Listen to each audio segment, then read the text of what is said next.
Hello everyone, welcome to my YouTube channel. इस video में हम Himachal Pradesh job trainee policy के बारे में बात करने वाले हैं। और इससे पहले जो प्रीवियस वीडियो थी उसमें हमने जो पर्सनल डिपार्टमेंट की तरफ से इस पॉलिसी के रिगार्डिंग क्लैरिफिकेशन आई है वो डिटेल आपके साथ मैंने शेयर करी थी। इस वीडियो में हम जो इस पॉलिसी में खामियां हैं उसके बारे में बात करेंगे। और वैसे तो मेरे हिसाब से ये पॉलिसी डस्टबिन में जानी चाहिए, क्योंकि ये पॉलिसी डिज़र्व करती है। क्योंकि हिमाचल प्रदेश में इस टाइम पे हम बात करें तो ना कोई वैकेंसी फिक्स है कि वो आपको कब देखने को मिलेगी।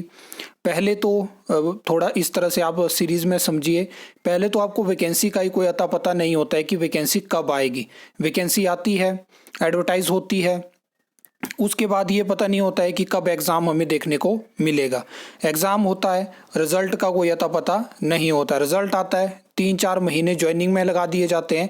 फिर उसके बाद कोई जो एम्प्लॉय होगा, जो ऑफिसर होगा, वो वेट करेगा कि 2 साल मेरे पूरे कब होंगे। तीसरे फाइनेंशियल ईयर में उससे एग्ज़ाम लिया जाएगा रेगुलर करने के लिए। अब वो एग्ज़ाम साल में कितनी बार होगा, इन्हीं सब चीज़ों के ऊपर हम बात करेंगे कि वो कितनी खामियां हैं। पहले भी खामियां थी, लेकिन उनको ठीक करने के बजाय यहाँ पे सरकार की तरफ से और जो है वो चीज़ें खराब कर दी गई। उनके ऊपर हम बात करेंगे, तो वीडियो को एंड तक ज़रूर देखना। सबसे पहले मैं आपको बता दूं कि जो पॉलिसी की नोटिफिकेशन हुई है, जो पीडीएफ है, उसमें कहीं पे भी मेंशन नहीं है कि जो क्वालिफाइंग जो आपका एग्ज़ाम की जो बात करी गई है, जो कि आपको जब आप अपने पूरे 2 साल पूरे करोगे और तीसरे फाइनेंशियल ईयर में जब आप क्वालिफाइंग एग्ज़ाम दोगे, वो एग्ज़ाम साल में कितनी बार होगा। क्या उसमें 2 साल में 2 बार हो सकता है? उसमें अथॉरिटी की फ़िलहाल जानकारी नहीं है कि क्या पूरे हिमाचल प्रदेश में जो भी अलग अलग डिपार्टमेंट, बोर्ड, कॉरपोरेशन में एम्प्लॉयज़ होंगे, ऑफिसर होंगे, उनके लिए एक ही अथॉरिटी एग्ज़ाम कंडक्ट करवाएगी। किस तरह से वो एग्ज़ाम होंगे उसकी फ़िलहाल कोई जानकारी नहीं है, अथॉरिटी की जानकारी नहीं है। और उस मेन चीज़ मैं आपको बताना चाहता हूँ, अगर आप उस पॉलिसी को देखोगे, वहाँ पे ये चीज़ मेंशन नहीं करी गई है कि अगर आप एज ए ट्रेनी उस एग्ज़ाम को क्वालिफाई नहीं कर पाए तो क्या आपको और अटेम्प्ट मिलेंगे, या आपको अगर आप उसको क्वालिफाई नहीं कर पाए पहले अटेम्प्ट में तो आपको टर्मिनेट कर दिया जाएगा। यहाँ से बहुत सारी एजम्पशन हो सकती हैं। जैसे मान लीजिए आप एज ए ट्रेनी आपने 2 साल पूरे किया, आपने एग्ज़ाम दिया और आपसे एग्ज़ाम क्वालिफाई नहीं हुआ, तो यहाँ से एक मेन चीज़ हुई कि क्या आपको दूसरा अटेम्प्ट मिलेगा, कितने मैक्सिमम अटेम्प्ट मिलेंगे। और मेन चीज़ होगी कि अगर 3 अटेम्प्ट सोचो दिए, मतलब अभी तो कुछ चीज़ फिक्स नहीं है, कुछ भी चीज़ ये बताई नहीं है, लेकिन 3 अटेम्प्ट आपने दे दिए, आपसे वो क्वालिफाई नहीं हुए, तो क्या आपको एज ए ट्रेनी 58 ईयर्स तक या 60 ईयर्स तक, जितनी रिटायरमेंट एज रहती है, उस टाइम तक आपको जॉब दी जाएगी, लेकिन आपको हायर ग्रेड पे या जो रेगुलर एम्प्लॉयज़ को बेनिफिट दिए जाते हैं वो नहीं दिए जाएंगे। ये चीज़ भी बड़ी चालाकी के साथ क्लियर नहीं करी गई है। तो इन सब चीज़ों के ऊपर सरकार को सोचना होगा। मैंने आपको प्रीवियस वीडियो में बताया कि जो वर्तमान सरकार का अभी तक का कार्यकाल है, उसमें जो भी सरकारी नोटिफिकेशन निकली है उसमें से 70% नोटिफिकेशन ऐसी होती है जिसमें खामी होती है, गलत होती है वो नोटिफिकेशन। बहुत सारी नोटिफिकेशन जिनको ऐसा लगता है, मैं यहाँ पे उनको बता दूंगा, आप चेक कर लेना, बाद में चीज़ें बदली गई हैं। भर्तियों के तौर पे तो मैं अगर बोलूँ तो इतनी चीज़ें हुई हैं। आप एनटीटी भर्ती को एग्जाम्पल के तौर पे ले सकते हो, जहाँ पे बोला गया कि जुलाई के महीने में ही हम ज्वाइनिंग करवा देंगे। क्या हुआ, आपके सामने है। खुद को ही चीज़ें जिस एजेंसी के पास भर्ती को दिया गया उसी को पता नहीं है कि कौन से ऐसे डिप्लोमा है जो मान्यता प्राप्त हैं, कौन से ऐसे संस्थान हैं जहाँ से जिन्होंने डिप्लोमा किया उनको जॉब पे रखा जाए। तो ये सब चीज़ें हैं। और किस तरह से आपने सिस्टम को इम्प्रूव करने के बजाय आपने उसको इतना ख़राब कर दिया कि अब चीज़ें शायद ठीक होना बहुत मुश्किल हो चुकी हैं। और शायद आप भी ऐसा चाहते हैं, जो राजनीति से जुड़े लोग हैं या जो सिस्टम में बैठे लोग हैं, वो यही चाहते हैं कि चीज़ें ठीक ना हो तो हमारे लिए बढ़िया है।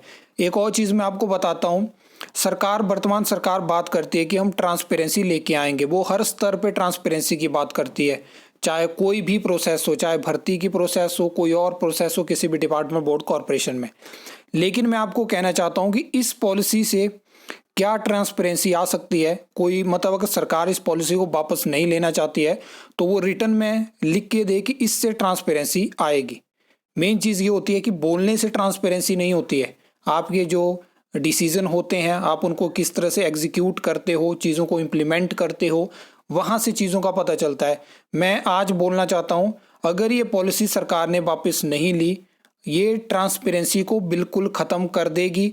आप जो है जहाँ पे आप अलग अलग डिपार्टमेंट, बोर्ड, कॉरपोरेशन को या तो आउटसोर्स कर रहे हो या तो वहाँ पे जैसे ही वहाँ से कोई एम्प्लॉय, कोई ऑफिसर रिटायर हो रहा है, वहाँ पे पोस्टें ख़त्म कर रहे हो, वहाँ पे आपके पास आपकी आज इस तरह की स्थिति नहीं है कि आप एक अलग डिपार्टमेंट, बोर्ड, कॉरपोरेशन या कोई अथॉरिटी बनाएंगे जो इस तरह का काम देखेगी। आपके पास दो आयोग हैं जिनके जहाँ पे स्टाफ के लाले पड़े हुए हैं, उनके पास आप स्टाफ नहीं देते हैं जबकि वो इतना रेवेन्यू जनरेट करते हैं।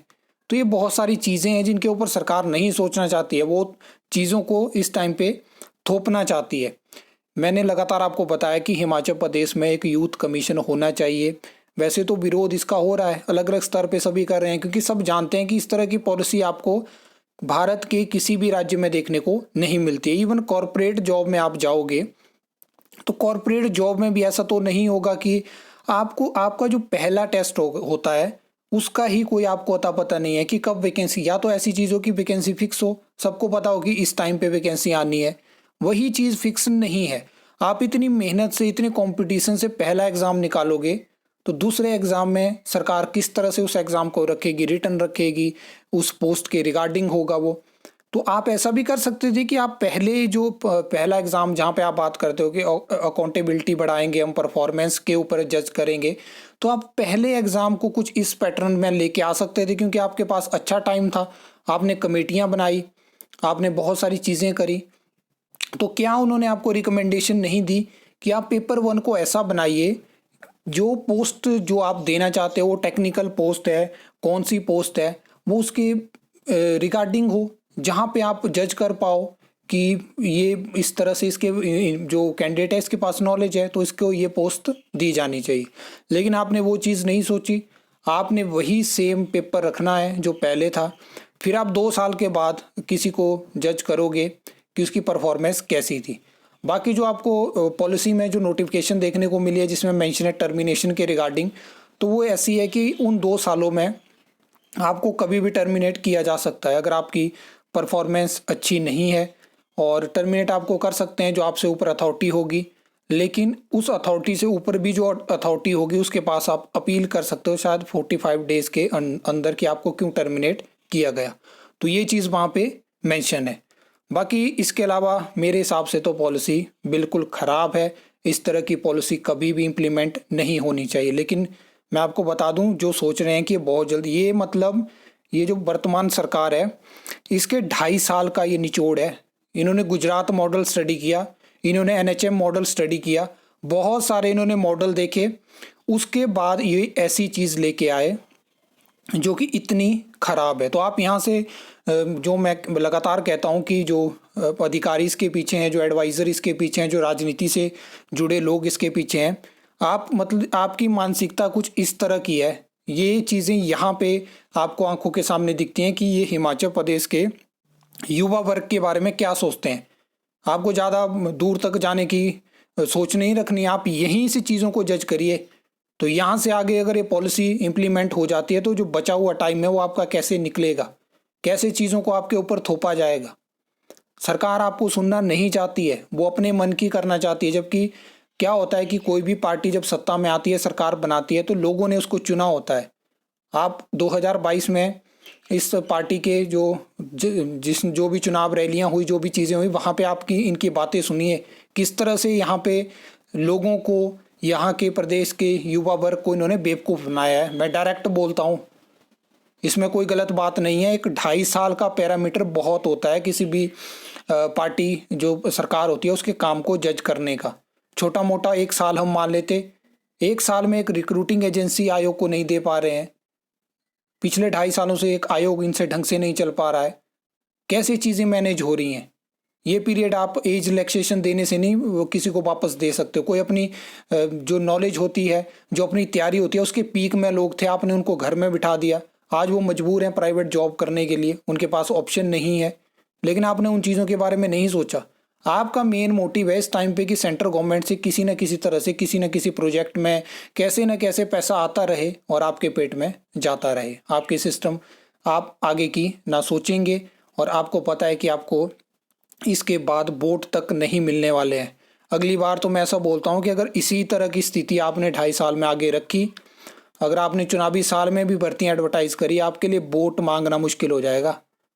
वोट मांगना आपके लिए मुश्किल हो जाएगा। बाकी वोट आपको मिलेंगे वो तो दूर की बात है, वोट मांगना मुश्किल हो जाएगा।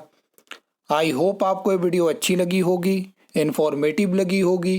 तो वीडियो को लाइक कमेंट शेयर कर सकते हो, चैनल को सब्सक्राइब कर सकते हो फॉर द न्यू अपडेट्स के लिए।